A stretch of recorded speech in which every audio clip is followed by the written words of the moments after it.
Hello everyone, आप सभी का स्वागत है। नॉर्मली देखते होंगे जब कोई व्यक्ति किसी आईपीसी के तहत कोई अपराध करता है तो उसके खिलाफ प्रक्रिया चलती है। कहाँ चलती है? सीआरपीसी के तहत चलती है। तो प्रश्न उठता है, यार सीआरपीसी के तहत चलती है, किस प्रोसेस पे चलती है, किस आधार पे चलती है? कहाँ लिखा गया है कि भाई आईपीसी के तहत आप कोई अपराध करोगे तो उसकी प्रक्रिया सीआरपीसी पे चलेगी, या फिर किसी अन्य विधि के तहत कोई अपराध करेंगे तो उसकी प्रक्रिया कहाँ चलेगी? क्या वह सीआरपीसी में चलेगी कि उसके लिए कुछ अलग से व्यवस्था होगी?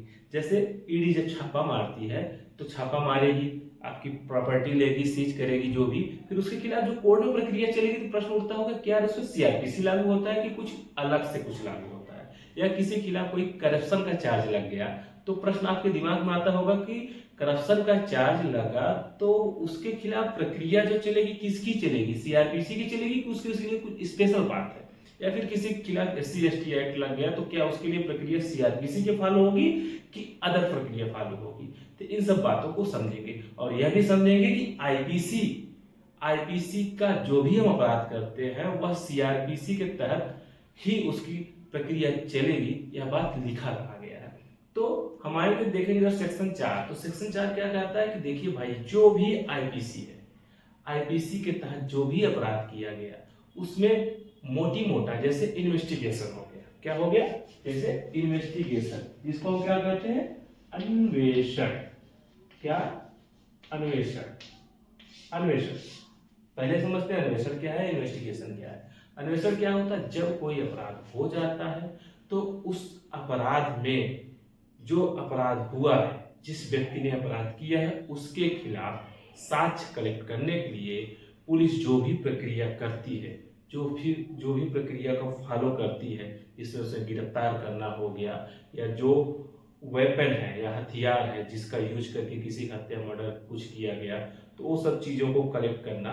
ओवरऑल पूरी प्रक्रिया जो पुलिस चार्जशीट फाइल करती है, यानी जो अपना रिपोर्ट कोर्ट के पास लगाती है कि फला व्यक्ति ने फला अपराध किया, हमको जो है ये साक्ष्य मिला, वो पूरी बातें, यानी जब से कोई व्यक्ति अपराध किया, एफआईआर हुआ, एफआईआर होने के बाद पुलिस जो पूरी प्रक्रिया अपनाती है, गिरफ्तार करना हुआ, उसके खिलाफ साक्ष्य कलेक्ट करना हुआ, ये सब पूरी प्रक्रियाएं जो अपनाती है, इसको जनरल भाषा में इन्वेस्टिगेशन कहते हैं। क्या कहते हैं? इन्वेस्टिगेशन या अन्वेषण कहते हैं। अगर एक लाइन में कहें तो अन्वेषण किसे कहते हैं?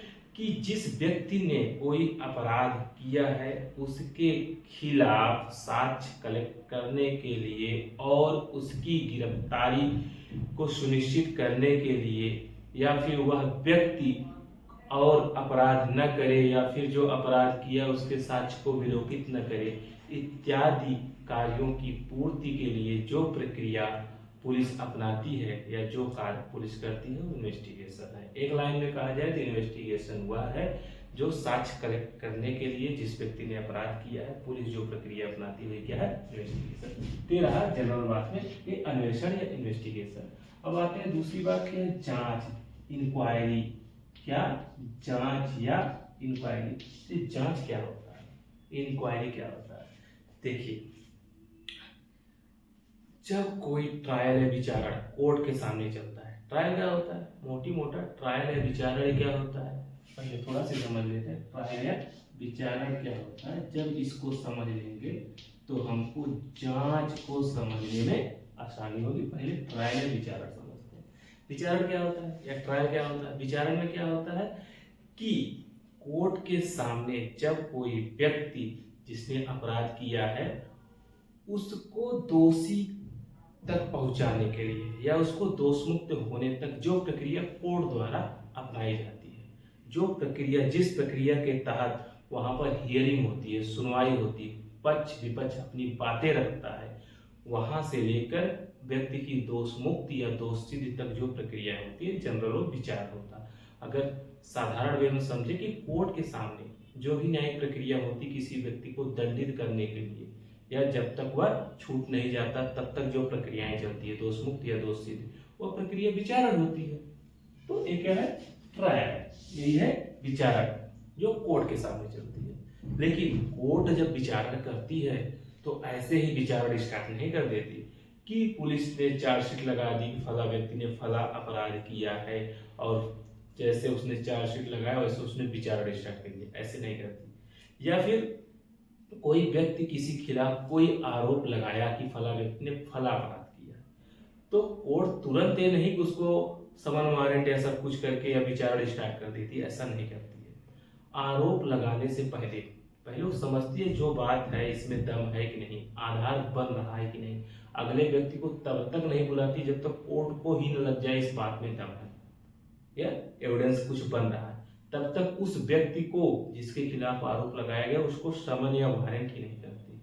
या कभी कभी समन वारंट कर दी लेकिन उसके ऊपर कोर्ट आरोप लगाने से पहले उसको लगता है कुछ बात को पहले से हम समझ लें, तभी उसके ऊपर आरोप लगाती, क्योंकि एक बार आरोप लग गया तो वह व्यक्ति क्या हो गया, कानून के शिकंजे में आ गया। कानून के शिकंजे में आ गया कहने का मतलब अब वह इस स्थिति में है कि अगर उसके खिलाफ प्रूफ हो गया तो वह व्यक्ति क्या हो जाएगा, दोषी हो जाएगा। ठीक है, दोषी हो जाएगा। तो कोर्ट करती क्या है, यानी विचारण स्टार्ट होने के पहले, विचारण स्टार्ट होने के पहले कोर्ट को लगता है कुछ चीजों को हमको जानना जरूरी है, जो हमको ही जानना है, तो जो कुछ वो जानने का प्रयास करती है, जो जानती है, जो ट्रायल तो नहीं होता ना, वो ट्रायल नहीं होता है, विचारण नहीं है, फिर भी क्या कर रही, जानने का कुछ प्रयास कर रही है। तो वहां पर जो प्रक्रिया अपनाता है, मजिस्ट्रेट हुआ या न्यायाधीश हुआ, मजिस्ट्रेट हुआ या न्यायाधीश हुआ, तो इसे क्या कहते हैं, इसी को जज कहते हैं। इसी को क्या कहते हैं, जज कहते हैं। यानी विचारण के अलावा जब न्यायिक मजिस्ट्रेट या न्यायालय क्या करता है, अपना विवेक लगाता है कुछ चीज परखने के लिए, समझने के लिए, तो क्या कहलाता है, जज कहलाता है। और जब ये विचारण करता है तो विचारण करता है, यानी सामान्य सी बात, क्या इन्वेस्टिगेशन हो गया, यानी अन्वेषण हो गया, जो क्या कौन करता है, पुलिस करता है। इंक्वायरी हो गया, इंक्वायरी कौन करता है, न्यायाधीश करता है। न्यायाधीश कब करता है, ट्रायल स्टार्ट करने के पहले। ट्रायल स्टार्ट भी हो गया तो रोक के भी कर सकता है, लेकिन जरूरी है ट्रायल के पहले जांच करता है या ट्रायल या विचारण करता है। विचारण यानी जो कोर्ट के सामने प्रक्रिया होती है, जो वाद प्रतिवाद होता है, जो बहस होता है, जिला होता है, इसके तहत किसी व्यक्ति को सजा मिलती है। तो मोटी मोटा सीआरपीसी में अगर देखा जाए तो क्या होता है, यही इन्वेस्टिगेशन के लिए, जांच के लिए, विचारण के लिए, यही सब प्रक्रिया होगी। इन्हीं सब के लिए प्रक्रिया बताई गई है सीआरपीसी में। और भी प्रक्रियाएं बताई गई हैं, लेकिन जनरल सी बात यही है। जैसे और भी प्रक्रियाएं हो गई, कौन सी प्रक्रियाएं हो गई, जैसे हो गया कि किसी व्यक्ति को बेल मिलना है कि नहीं मिलना है, किसी को प्रतिप्रेषण भेजना है कि नहीं, यानी रिमांड भेजना है कि नहीं भेजना है, ये सब और भी बातें। लेकिन मूलतः जो है इन्वेस्टिगेशन और जो है इंक्वायरी और ट्रायल, यानी अन्वेषण, जांच और विचार मूल रूप से होता है। तो यही कह रहा है कि सेक्शन 4 कह रहा है भैया आईपीसी के तहत चाहे इन्वेस्टिगेशन हो, आईपीसी के तहत कोई भी अपराध किया है तो उसका इन्वेस्टिगेशन किसके तहत होगा, सीआरपीसी के तहत होगा। उसकी जांच या इंक्वायरी किसके तहत होगा, सीआरपीसी के तहत होगा। ट्रायल किसके तहत होगा, सीआरपीसी के तहत होगा। यानी आईपीसी का कोई भी आप अपराध किए हो तो उसका इन्वेस्टिगेशन या उसका जांच या उसका ट्रायल किसके तहत होगा, सीआरपीसी के तहत होगा। कौन कह रहा है, सेक्शन 4 कह रहा है। और क्या कह रहा है, कह रहा है भैया आईपीसी के अलावा भी जो अदर लॉ है, जैसे पीमल्ले एक्ट हो गया। पीमल्ले एक्ट क्या है, जिसके तहत ईडी काम करती है, या प्रोटेक्शन ऑफ करप्शन एक्ट हो गया, जिसके तहत किसी ऊपर करप्शन का चार्ज लगता है, या SC/ST एक्ट हो गया, यानी अदर लॉ हो गया, या आईपीसी के इतर लॉ हो गया। तो इनके लिए क्या प्रक्रिया होगी, तो इनके लिए भी प्रक्रिया क्या होगी, जो उसके लिए कुछ प्रक्रियाएं बता दी गई वो तो फॉलो होगा, लेकिन और जो शेष बातें बची, जो चीजें वहां नहीं बताई गई, वहां पर क्या होगा, ये लागू होगा सीआरपीसी, यानी अदर लॉ में भी सीआरपीसी लागू होगा। कब, जब वहां पर उससे रिलेटेड कोई बातें नहीं बताई गई। समानता को होता क्या है, चाहे प्रोटेक्शन ऑफ करप्शन एक्ट देखेंगे, चाहे ईडी जिसके तहत पीमल्ले एक्ट जिसको बोलते हैं, जिसके तहत ईडी काम करती है, या SC/ST एक्ट हुआ, इसमें समानता थोड़ी बहुत बातें बताई गई और पूरी प्रक्रियाएं क्या होती है, सीआरपीसी की लागू होती है। कुछ उसमें विशेष बातें थोड़ी बहुत बताई गई हैं और जनरल बातें आके क्या लागू होता है, सीआरपीसी लागू होता है।